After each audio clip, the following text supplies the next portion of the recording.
I really only touched on my experience with the Duendes. So I hadn't really had experience with them prior to a friend of mine uh, discussing them with me. I didn't really know how they interacted with people. I didn't know how you were supposed to take care of them. I didn't know really anything about them.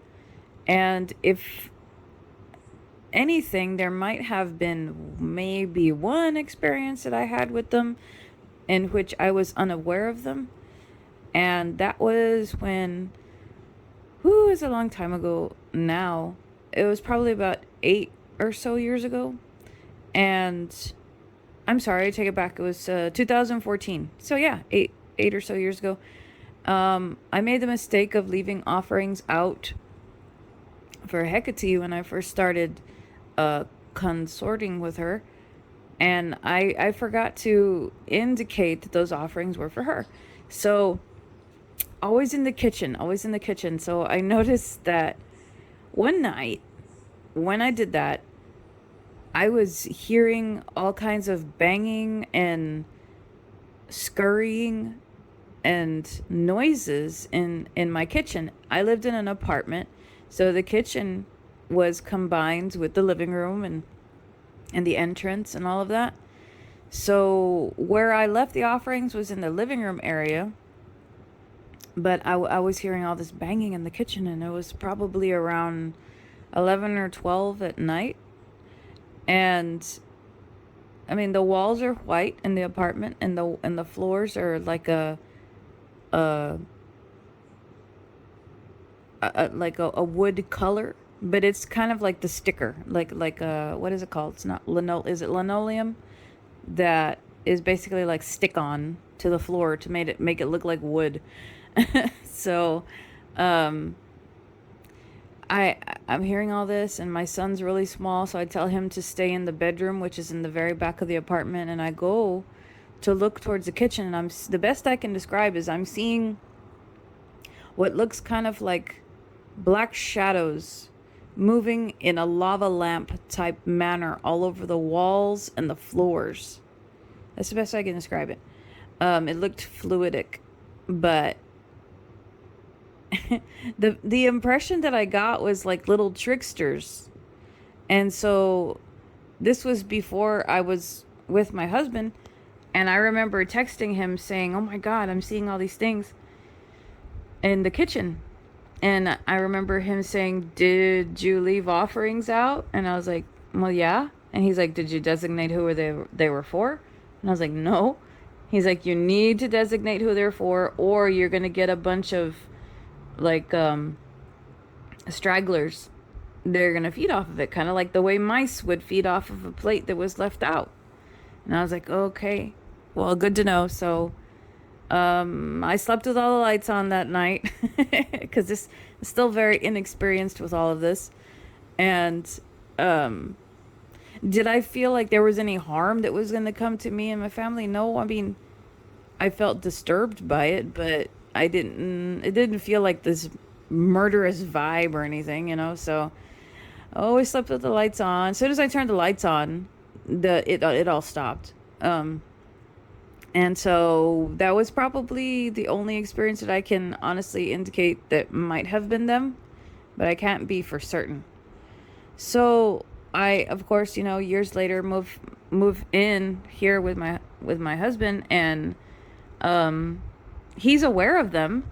He's just he really doesn't talk about them too much, but he's made me aware that he's aware of them. So he has this. I find out he has like this love for them because he grew up in an area where they were really prevalent, and so I was like, okay. I mean, his stories about them were a bit different than what I was told, but nonetheless, same roundabout type energy. So, um, I get some statues. I got him a statue that was from Norway, and as far as I'm aware, is a genuine troll statue. You know, And he said that what they call them over there is kobolds. So anyway, um, I set it up. He has it on his altar, and my friend is teaching me a bit about them and how to treat them and what to give them as offerings, and like how to conduct yourself, knowing that you're inviting them in your house. So along with them, comes their mischievousness, and they're almost kind of like wild animals, but there are some instances, I guess, in which you can tame them and you can ask them to do things for you, you know, protect the home, find you treasures, um, even as far as other kinds of tasks. So it's all individual. Like each troll is assigned a mission, but of course you have to develop that partnership with them. Um, so I bought like five of them from a local shop, one of which was assigned love, one of which was assigned, guardianship over the house, one was assigned like peace, and stuff like that. It was written on the little cards that come with the trolls with them. They're given characteristics and they're given names, and then of course you can give them names if you want to, and you can give them assignments, because really what you're doing is, you're keeping the statue there, but the statue may or may not look like the ones that you actually invite into your home. It's like having a statue of a spirit. The spirit isn't always going to look exactly like the statue. Sometimes it's going to represent itself in a different manner. Um, Very similar thing can be said about these elementals. They're going to appear how they appear. Most people have reported that they look like the little statues, that they look like the little trolls, but some look different. So you can have a statue that looks like something very specific, but the one that pops up in your house is going to look different. So anyway, this having the statue is basically just an invitation, and it's a place of residency besides your home. It's a placeholder, I guess you could say. But anyway, so we got those, and I started at night hearing little rustling in the kitchen, and it looked like I was seeing little black shadows running around. Like it looked like little mice, but it was just a black streak, and you would hear like just kind of running around in the kitchen. You'd hear the dishes falling in the sink. You would hear things in the cabinets falling. Just like if you set a rat loose, but it wasn't rats and it wasn't mice and it wasn't like what we have here, like possums. We call them tacuaches. It wasn't tacuaches because I know what those sound like. Like I grew up with tacuaches outside, and I grew up with the sound of what roaches sound like when they're scurrying through things. Like I'm no stranger to all that. And so when I was hearing things in the kitchen, I would get scared initially, and I was like, wait a minute. I invited them in, so they're allowed to do whatever they're gonna do. Like, we also stereotypically started noticing that things were going missing, and I was like, this is my own fault because like I invited them in, and it's even more my fault because I'm not really developing a task for them. I'm just kind of letting them run around and be rambunctious little spirits, like the way that they are naturally. So, um, so all these things are end up missing, and then me and my husband are already getting old, so we're already in our 40s. So we're like, well, you misplaced it, or I don't know where I put it, and then it always ends up in the weirdest place. And I'm like, I told him the other day, I was like, you do realize we invited spirits into our home that intentionally move and misplace things. And like he just really couldn't say anything. He just kept quiet. And I was like, I mean, come on, like we did this to ourselves. Like hello, we couldn't find anything, you know things would end up missing. He's like, I know that I placed it here. And I was like, yeah, you might have placed it there, but it's not there anymore. So anyway, um, the first day that I started trying to like reestablish a relationship with them, I bought a few more new statues. And so I placed them on an altar on a plant. When the plant had, I placed quartz crystals and a coin and some candies. And so the first day that I did that again recently, I immediately as I did that, heard noises in the kitchen. And this was in the middle of the day. Usually I would only hear them at night. And apparently that's when they come out the most, is at night. Kind of like rats. And I'm not comparing them to rats, but I'm just saying like that's the time that they're the most active. And so I'm like, I heard something in the kitchen. So I like got all excited. I was like, I think they're here. I think they're here. And what it sounded like was, it sounded kind of like a plastic bottle getting crushed. That's what it sounded like an empty plastic bottle getting crushed. But we didn't have any plastic bottles in the kitchen. So I was like, that's weird. So then I heard, stuff like rummaging around in the sink. Because I will admit I am guilty of not washing the dishes on time, and I don't wash them until the next morning. And so they probably rummage around in there. So my friend told me, he's like, they don't really like the direct sunlight. Like that's what my friend was always experienced and always was told.